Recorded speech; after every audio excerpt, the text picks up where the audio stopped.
Jacques Baud. Ukraine. Former NATO military analyst blows the whistle on West's Ukraine invasion narrative. By Editor. April 9, 2022. 150 comments on former NATO military analyst blows the whistle on West's Ukraine invasion narrative. Jacques Baud, a NATO expert, denounces Western coverage of the Ukraine invasion. Share this. Print. Email. WhatsApp. Jacques Baud, intelligence and security consultant and former NATO military analyst. By Jacques Baud / French Intelligence Research Center. Part 1, On the Road to War. 4 years, from Mali to Afghanistan, I worked for peace and risked my life for it. It is therefore not a question of justifying the war, but of understanding what led us to it. I note that the experts who take turns on the television sets analyze the situation based on dubious information, most often hypotheses turned into facts. And therefore we no longer manage to understand what is happening. That's how you create panic. The problem is not so much who is right in this conflict, but how our leaders make their decisions. Let's try to examine the roots of the conflict. It starts with those who for the past 8 years have been talking to us about separatists or independence from the Donbass. It's wrong. The referendums conducted by the two self-proclaimed republics of Donetsk and Luhansk in May 2014 were not independence referendums, as some unscrupulous journalists claimed, but self-determination or autonomy. The term pro-Russian suggests that Russia was a party to the conflict, which was not the case, and the term Russian speakers would have been more honest. Moreover, these referendums were conducted against the advice of Vladimir Putin. In fact, these republics did not seek to separate from Ukraine, but to have a statute of autonomy guaranteeing them the use of the Russian language as an official language. Because the first legislative act of the new government resulting from the overthrow of President Yanukovych was the abolition, on February 23, 2014, of the Kivalov-Kolesnishenko Law of 2012, which made Russian an official language. A bit as if putschists decided that French and Italian would no longer be official languages in Switzerland. This decision causes a storm in the Russian-speaking population. This resulted in fierce repression against the Russian-speaking regions, Odessa, Dnepropetrovsk, Kharkov, Lugansk and Donetsk, which began in February 2014 and led to a militarization of the situation and a few massacres. At the end of summer 2014, only the self-proclaimed republics of Donetsk and Lugansk remained. At this stage, too rigid and stuck in a doctrinaire approach to the operational art, the Ukrainian staff suffered the enemy without succeeding in imposing themselves. Examination of the course of the fighting in 2014 to 2016 in the Donbass shows that the Ukrainian General Staff systematically and mechanically applied the same operational plans. However, the war waged by the autonomists was then very close to what we observed in the Sahel, very mobile operations carried out with light means. With a more flexible and less doctrinaire approach, the rebels were able to exploit the inertia of the Ukrainian forces to trap them repeatedly. In 2014, I am at NATO, responsible for the fight against the proliferation of small arms, and we are trying to detect Russian arms deliveries to the rebels in order to see if Moscow is involved. The information that we receive then comes practically all from the Polish intelligence services and does not match with the information from the OSCE. In spite of rather crude allegations, we do not observe any delivery of arms and materials Russian military. The rebels are armed thanks to the defections of Russian-speaking Ukrainian units which cross over to the rebel side. As the Ukrainian failures progressed, the entire tank, artillery or anti-aircraft battalions swelled the ranks of the autonomists. This is what drives the Ukrainians to commit to the Minsk Accords. But, just after signing the Minsk I Accords, Ukrainian President Petro Poroshenko launched a vast anti-terrorist operation against Donbass. This repetita placent, poorly advised by NATO officers, the Ukrainians suffered a crushing defeat at Debaltseve which forced them to commit to the Minsk II agreements. It is essential to recall here that the Minsk I and Minsk II agreements provided for neither the separation nor the independence of the republics, but their autonomy within the framework of Ukraine. Those who have read the accords, they are very, very few, will find that it is written in full that the status of the republics was to be negotiated between Kiev and the representatives of the republics, for an internal solution in Ukraine. This is why since 2014, Russia has systematically demanded their application while refusing to be a party to the negotiations, because it was an internal matter for Ukraine. On the other side, the Westerners, led by France, systematically tried to replace the Minsk Accords with the Normandy format, which brought Russians and Ukrainians face to face. However, let us remember, there were never any Russian troops in the Donbass before February 23 to 24, 2022. Moreover, OSCE observers have never observed the slightest trace of Russian units operating in the Donbass. Thus, the U.S. intelligence map published by The Washington Post on December 3, 2021 does not show Russian troops in Donbass. In October 2015, Vasyl Hrytsyk, director of the Ukrainian Security Service, confessed that only 56 Russian fighters had been observed in the Donbass. It was an even comparable to that of the Swiss going to fight in Bosnia during the weekends, in the 1990s, or the French who are going to fight in Ukraine today. The Ukrainian army was then in a deplorable state. In October 2018, after 4 years of war, Ukraine's chief military prosecutor Anatoly Mashio said that Ukraine had lost 2,700 men in the Donbass. 891 from disease, 318 from traffic accidents, 177 from other accidents, 175 from poisoning, 172 from careless handling of weapons, 101 from breaches of safety rules, 228 from murder and 615 from suicide. In fact, the army is undermined by the corruption of its cadres and no longer enjoys the support of the population. According to a UK Home Office report, when reservists were called up in March-April 2014, 70% did not show up for the first session, 80% for the second, 90% for the third and 95% for the fourth.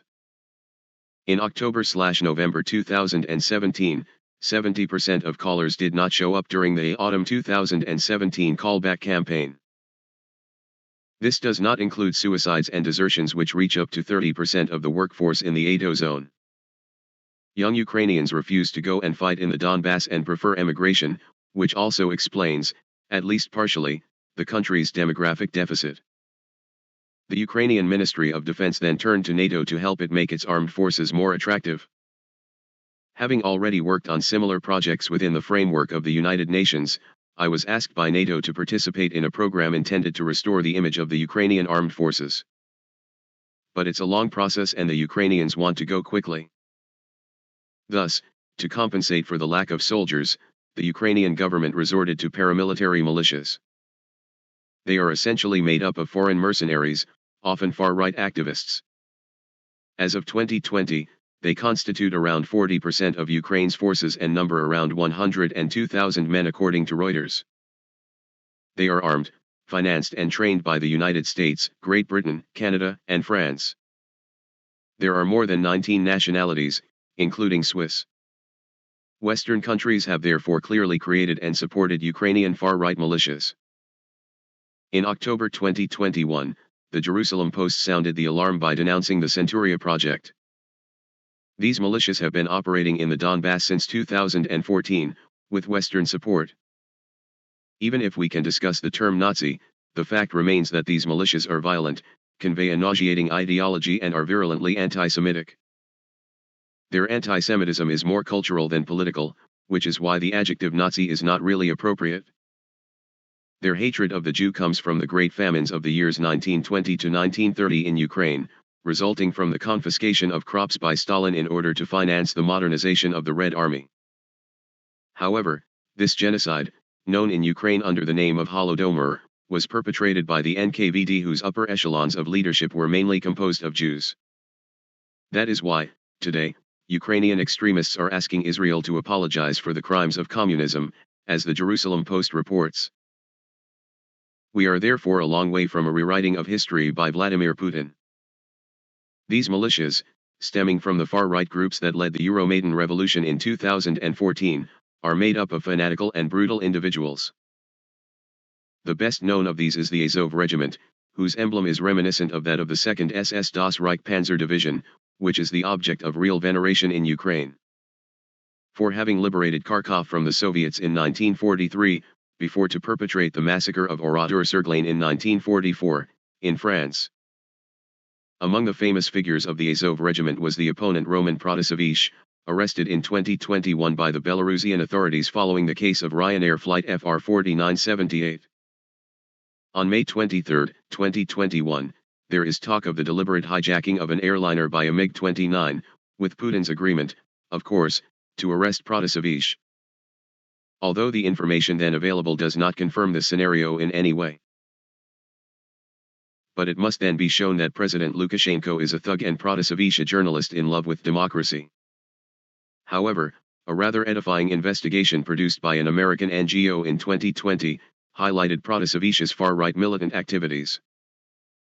Western conspiracy then sets in motion and unscrupulous media groom his biography. Finally, in January 2022, the ICAO report is published and shows that despite some procedural errors, Belarus acted in accordance with the rules in force and that the MiG-29 took off 15 minutes after the Ryanair pilot decided to land in Minsk. So no Belarus plot and even less with Putin. One more detail, Protasevich, cruelly tortured by Belarusian police, is now free.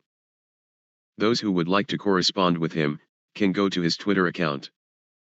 The labeling of Nazi or neo-Nazi given to Ukrainian paramilitaries is considered Russian propaganda.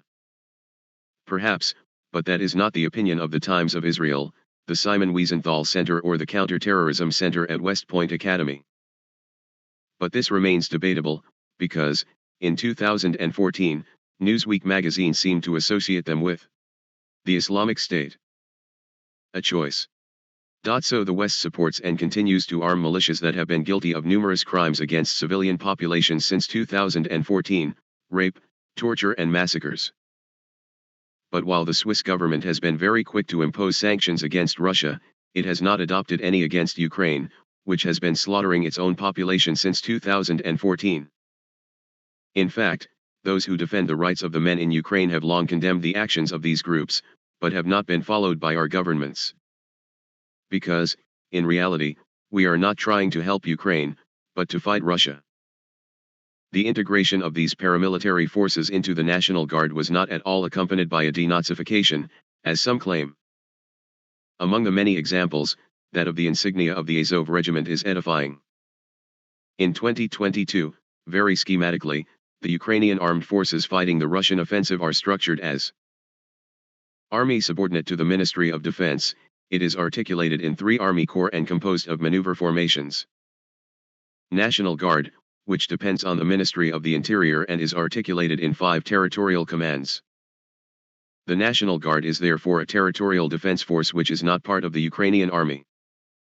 It includes paramilitary militias, called volunteer battalions, also known by the evocative name of retaliatory battalions, composed of infantry.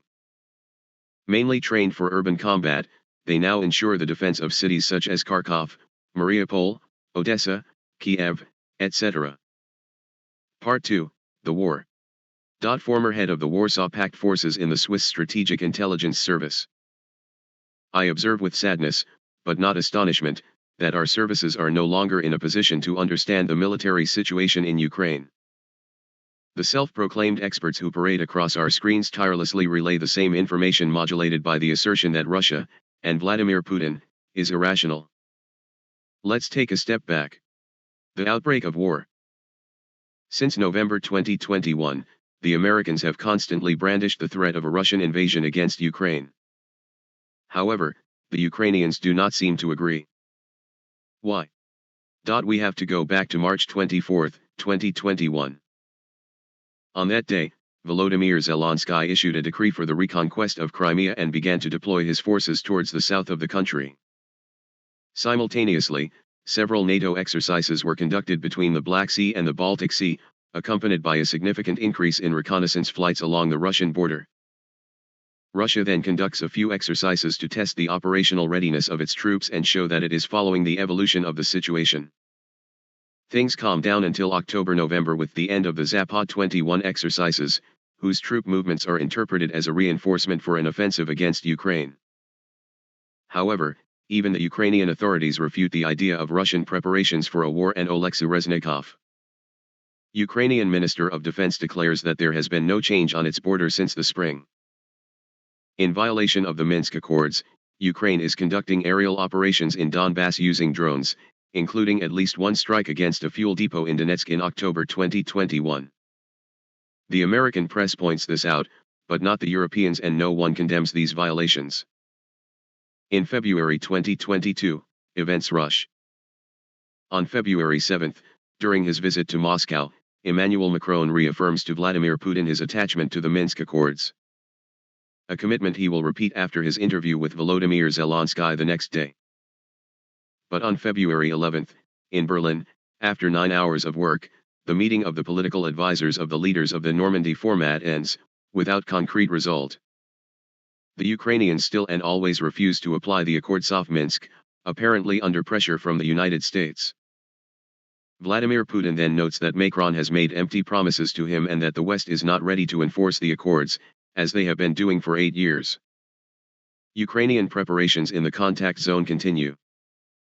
The Russian parliament is alarmed and on February 15 asks Vladimir Putin to recognize the independence of the republics, which he refuses. On February 17, President Joe Biden announces that Russia will attack Ukraine in the coming days. How does he know? Mystery. But since the 16th, the artillery shelling of the populations of Donbass has increased dramatically, as shown by the daily reports of OSCE observers. Naturally, neither the media, nor the European Union, nor NATO, nor any Western government reacts and intervenes. We will say later that this is Russian disinformation. In fact, it seems that the European Union and some countries purposely glossed over the massacre of the people of Donbass, knowing that it would provoke Russian intervention. At the same time, there are reports of acts of sabotage in the Donbass. On January 18, Donbass fighters intercept saboteurs equipped with Western equipment and speaking Polish seeking to create chemical incidents in Gorlivka. They could be CIA mercenaries, led or advised by Americans and made up of Ukrainian or European fighters, to carry out sabotage actions in the Donbass republics. In fact, as early as February 16, Joe Biden knows that the Ukrainians began to shell the civilian populations of Donbass, putting Vladimir Putin in front of a difficult choice: to help Donbass militarily and create an international problem, or to sit idle and watch Russian speakers from the Donbass being run over. If he decides to intervene, Vladimir Putin can invoke the international obligation of responsibility to protect. But he knows that whatever its nature or scale, the intervention will trigger a shower of sanctions. Therefore, whether its intervention is limited to the Donbass or whether it goes further to put pressure on the West for the status of Ukraine, the price to be paid will be the same. This is what he explains in his speech on February 21. That day, he acceded to the request of the Duma and recognized the independence of the two republics of Donbass and, in the process, he signed treaties of friendship and assistance with them. The Ukrainian artillery bombardments on the populations of Donbass continued and, on February 23, the two republics requested military aid from Russia. On the 24th, Vladimir Putin invokes Article 51 of the United Nations Charter, which provides for mutual military assistance within the framework of a defensive alliance. In order to make the Russian intervention totally illegal in the eyes of the public, we deliberately obscure the fact that the war actually started on February 16. The Ukrainian army was preparing to attack the Donbass as early as 2021, as certain Russian and European intelligence services were well aware. The lawyers will judge. In his speech on February 24, Vladimir Putin stated the two objectives of his operation: to demilitarize and denazify Ukraine.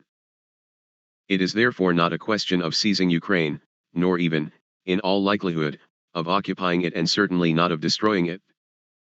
From there, our visibility on the course of the operation is limited.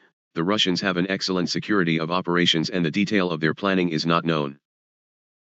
But fairly quickly, the course of operations makes it possible to understand how the strategic objectives were translated into the operational plan.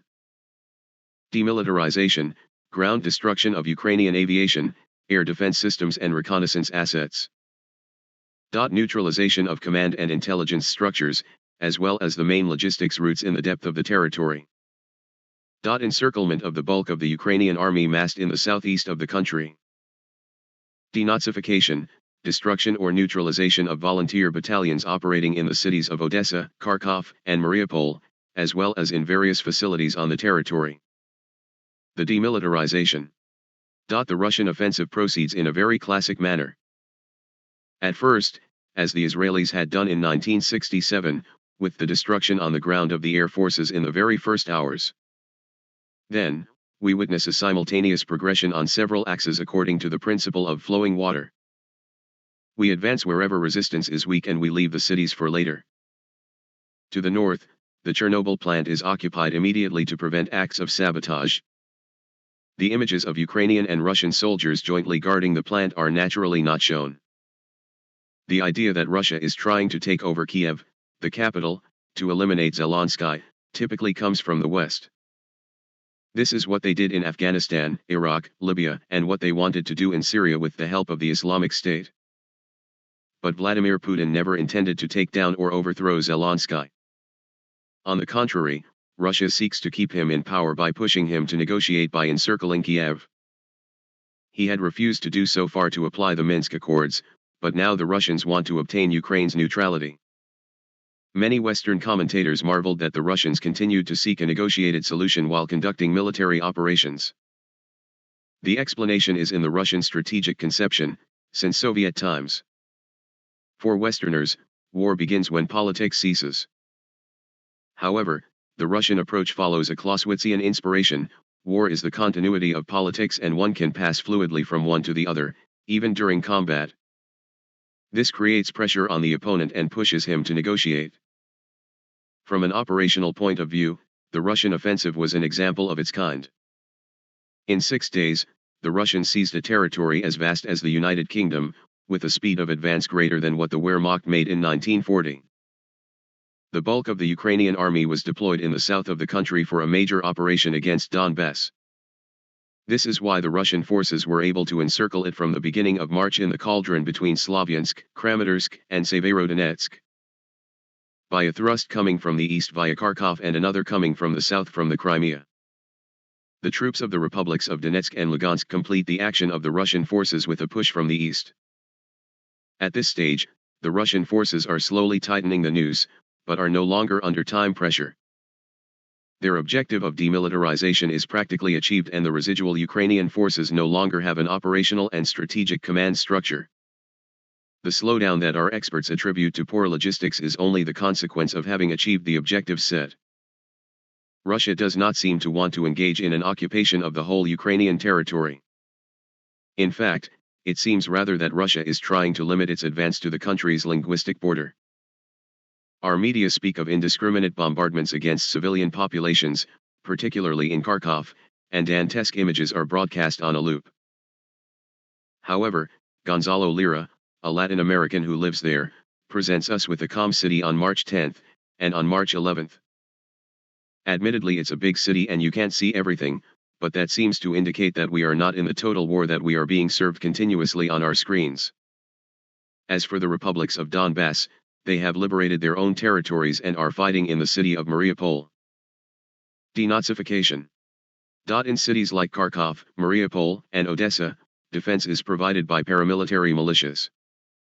They know that the objective of denazification is aimed primarily at them. For an attacker in an urbanized area, civilians are a problem. This is why Russia seeks to create humanitarian corridors to empty the cities of civilians and leave only the militias in order to fight them more easily. Conversely, these militias seek to keep civilians in the cities in order to dissuade the Russian army from coming to fight there. This is why they are reluctant to implement these corridors and do everything so that Russian efforts are in vain. They can thus use the civilian population as human shields. Videos showing civilians trying to leave Mariupol and being beaten up by fighters from the Azov regiment are naturally carefully censored here. On Facebook, the Azov group was considered in the same category as the Islamic State and subject to the platform's dangerous individuals and organizations policy. It was therefore forbidden to glorify him, and the posts that were favorable to him were systematically banned. But on February 24, Facebook changed its policy and allowed posts favorable to the militia. In the same spirit, in March, The platform authorizes, in the former Eastern European countries, calls for the murder of Russian soldiers and leaders. So much for the values that inspire our leaders, as we will see. Our media propagate a romantic image of popular resistance. It is this image that has led the European Union to finance the distribution of arms to the civilian population. It is a criminal act. In my role as Chief of Doctrine for Peacekeeping Operations at the UN, I worked on the issue of the protection of civilians. We then saw that violence against civilians took place in very specific contexts, especially when weapons abound and there are no command structures. Now, these command structures are the essence of armies. Their function is to channel the use of force according to an objective. By arming citizens in a haphazard fashion, as is currently the case, the EU turns them into combatants, with the attendant consequences, potential targets. Moreover, without command, without operational goals, the distribution of arms inevitably leads to settling of scores, banditry, and actions that are more deadly than effective. War becomes a matter of emotions. Force becomes violence. This is what happened in Tawarga from August 11 to 13, 2011, where 30,000 black Africans were massacred with weapons parachuted by France.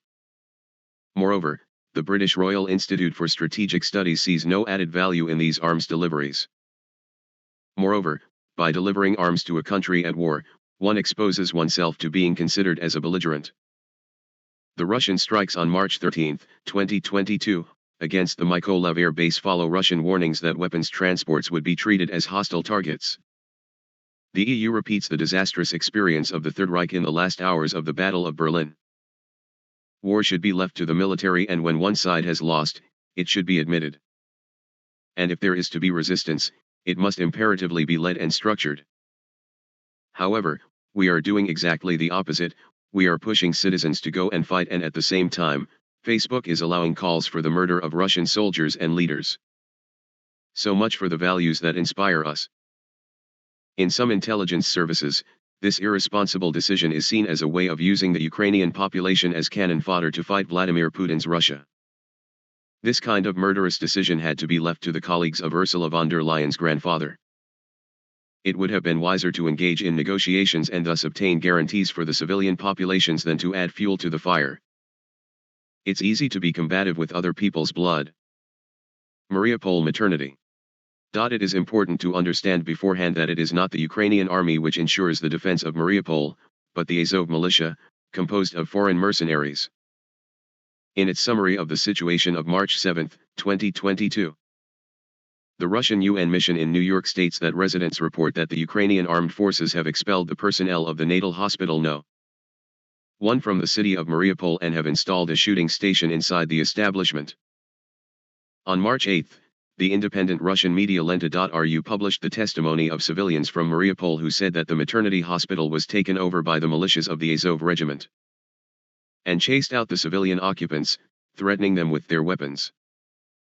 They thus confirm the statements of the Russian ambassador a few hours earlier. The Mariupol hospital occupies a dominant position, perfectly adequate for installing anti-tank weapons and for observation. On March 9, Russian forces hit the building. According to CNN, there are 17 injured, but the footage shows no casualties on the premises and there is no evidence that the reported casualties are related to the strike. We talk about children, but in reality, we see nothing. It may be true, but it may be false. Which does not prevent EU leaders from seeing it as a war crime. Which allows Zelensky, just afterwards, to claim a no-fly zone over Ukraine. In reality, we don't know exactly what happened. But the sequence of events tends to confirm that the Russian forces struck a position of the Azov regiment and that the maternity ward was then free of all civilians. The problem is that the paramilitary militias that ensure the defense of cities are encouraged by the international community not to respect the customs of war.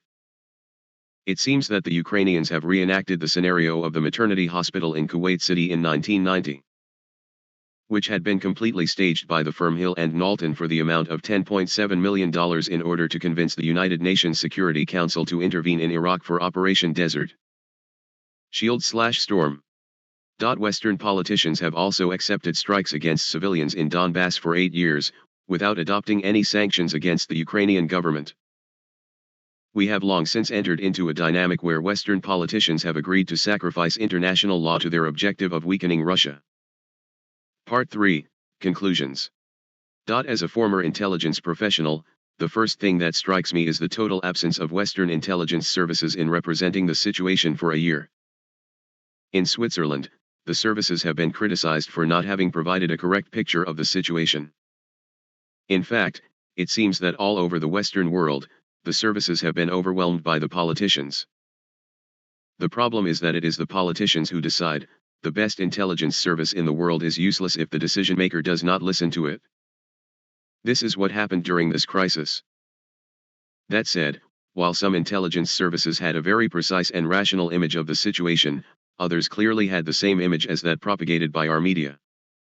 In this crisis, the services of the countries of the New Europe played an important role.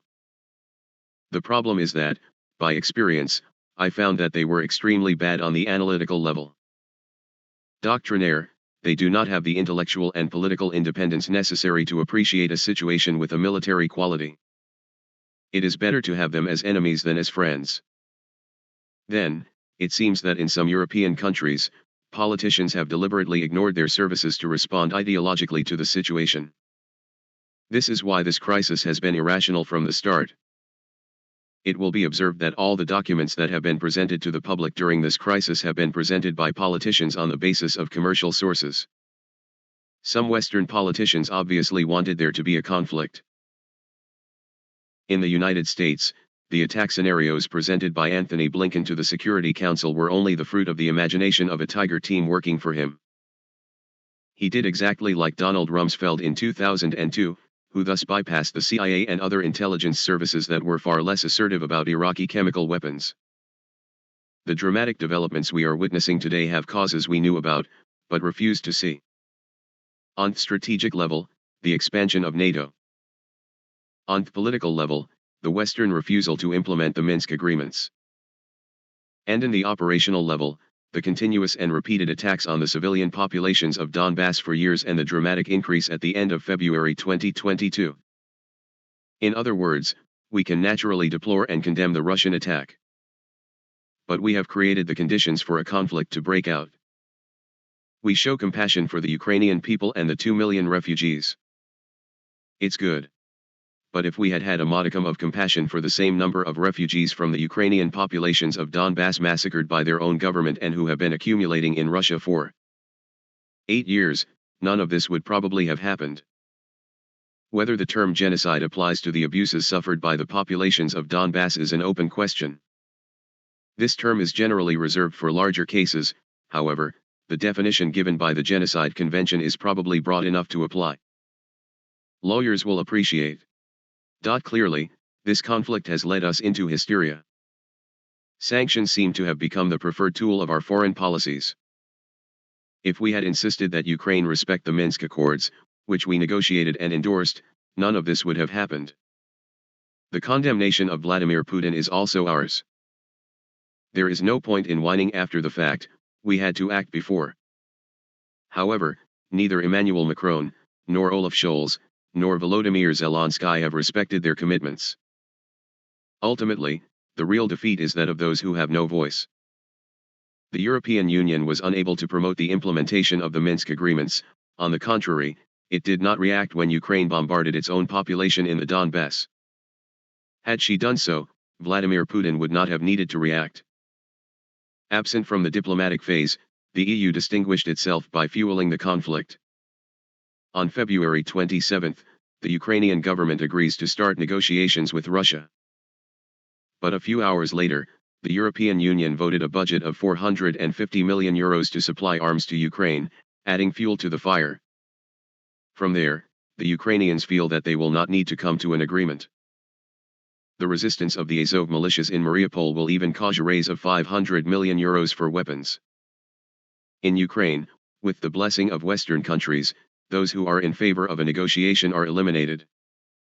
This is the case of Denis Kyriev, one of the Ukrainian negotiators, assassinated on March 5 by the Ukrainian Secret Service because he is too favorable to Russia and is considered a traitor.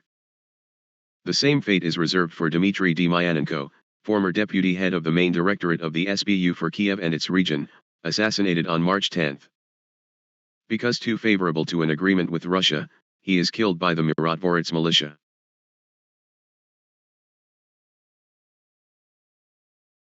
This militia is associated with the Mirodvorets website, which lists the enemies of Ukraine, with their personal data, address and telephone numbers, so that they can be harassed or even eliminated, a punishable practice in many countries, but not in Ukraine. The UN and some European countries have demanded its closure, refused by the Rada. Eventually, the price will be high, but Vladimir Putin will likely achieve the goals he set for himself. Its ties with Beijing have solidified. China emerges as a mediator of the conflict, while Switzerland enters the list of enemies of Russia. The Americans must ask Venezuela and Iran for oil to get out of the energy impasse in which they have gotten themselves. Juan Guaido leaves the scene definitively, and the United States must pitifully reverse the sanctions imposed on their enemies. Western ministers who seek to collapse the Russian economy and make the Russian people suffer, even calling for the assassination of Putin, show that our leaders are no better than the ones we hate.